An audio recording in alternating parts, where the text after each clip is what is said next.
Excuse me, and we are here with the wonderful, the next governor of Alabama, Yolanda Flowers. And today we're having our pop-up podcast forum, a political podcast where we have asked individuals in the community to submit questions. You guys are more than welcome to submit questions as well, because this is an ongoing thing. We're not stopping with our Q&As. We want you to be comfortable, understand exactly who Ms. Flowers is, get to know her, and she's definitely not afraid of any question that you have, so submit them. Don't be afraid. This is your time to find out exactly who you'll be voting for on the 19th, because that's when you need to go to the polls. You need to vote on the 19th of May. Yeah. That's right, May 19th. Get me together. May 19th. May 19th. May 19th, so make sure you take care of all the preliminary work. You're registered to vote, show up, know what you need to vote, go with what you need to vote with, and vote. Cast your vote for Yolanda Flowers. That is the only choice. That's the only choice. Okay? So today we have about 10 questions, and I think we're going to start with the audio. And we are live on 3 different platforms. So we are live on Facebook, YouTube, and TikTok, right? We want to be able to extend our reach so that we can reach as many people as we can in various places. So we're going to start with a couple audio questions. I think that would be cool. I thought those were so cool. All right. Okay. Now this first question is from Gabriel. Let me make sure you can hear this. Flowers. As someone on the autism spectrum, I owe so much to the elders and teachers I had in Trustville, Irondale, and Leeds coming up.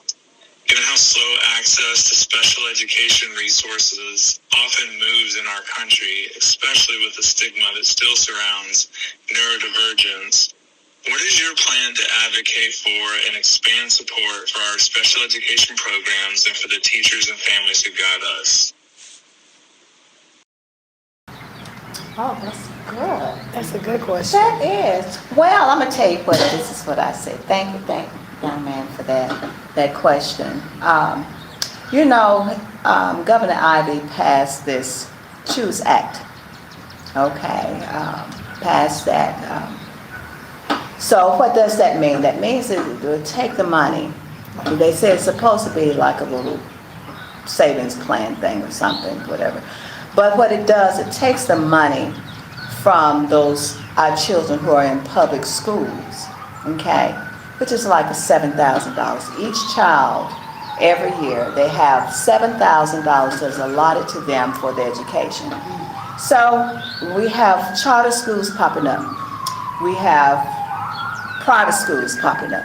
So if a mother, a parent decides that they want to take their child from public school, Lord, is that money, if a parent wants to take their child out of public schools, that money, it follows them to wherever school that they choose, charter schools, not other public schools, but charter schools, okay? So what does that mean for our teachers and for our city schools, our public schools? That means that money has been taken away. There will not be the resources that our teachers need.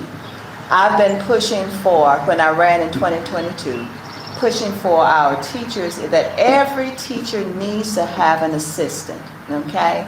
It helps with classroom maintenance, management, make sure that, every child is doing what they should do, okay? As well as this assistant will focus on those students who are falling behind. Now, he asked about special ed. What I proposed was to have, with that money, is, since they're going to do all this, why not build schools? Why not build schools for children with disabilities? I think that would be a great thing. Now, when I came up in high school, we had here at Woodlawn, we had on the property, we had a building where children with special needs, they could go, okay? That's where the special ed teachers were. They would they wouldn't spend the whole time there. They wouldn't. There's just certain academics like the reading, math. They would have to go over there for that. Unless you're just, full blown, But autism is a disorder that I see based upon my study that everyone has some of that. Everybody here on this planet is touched with, we are on that spectrum. Some more than others. I've worked with students who were, nonverbal, okay, as a speech therapist. And I had to work with not only, the nonverbal student, but along with their parents. So I had to teach them, the parents, some things that they need to work with their students at home, with their children at home, so that we can be, make progress. But this is what I would love to see happen, is that Alabama is bringing in enough revenue. We really are. But what could also help spearhead the building of our special education schools would be the lottery. The lottery would be implemented in that. Oh my goodness, they can give our teachers their special ed teachers.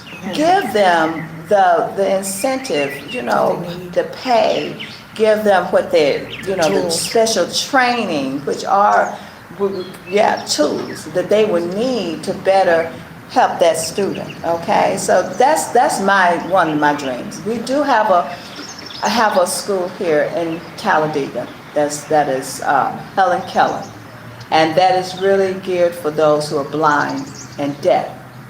But we need other schools, for those, like I said, those who suffer with autism, those who suffer with Down syndromes, those who just can't, dyslexia, can't see, don't understand, don't know the difference between a B and a D, and see things upside down and backwards. So, our teachers need that training. So I hope I answered your question in that regard. I see that would be a very good thing, that we can have schools placed, not just in Talladega for them, but all across our state, where our parents can have their children there, and they're not lost in the system. They're not. Yes. My thing is about success. I want our children to be successful in life, successful. Next door. That's the one question. So I'm going to answer. I'm sorry. Oh, no, that was really good. I like that. And I like the lottery that you added to that, because I don't think that I had even thought about that, but I lived in Ohio for a while. We had lottery up there, and it helped a lot. And the infrastructure is much better. The streets are much better. Yes, they are.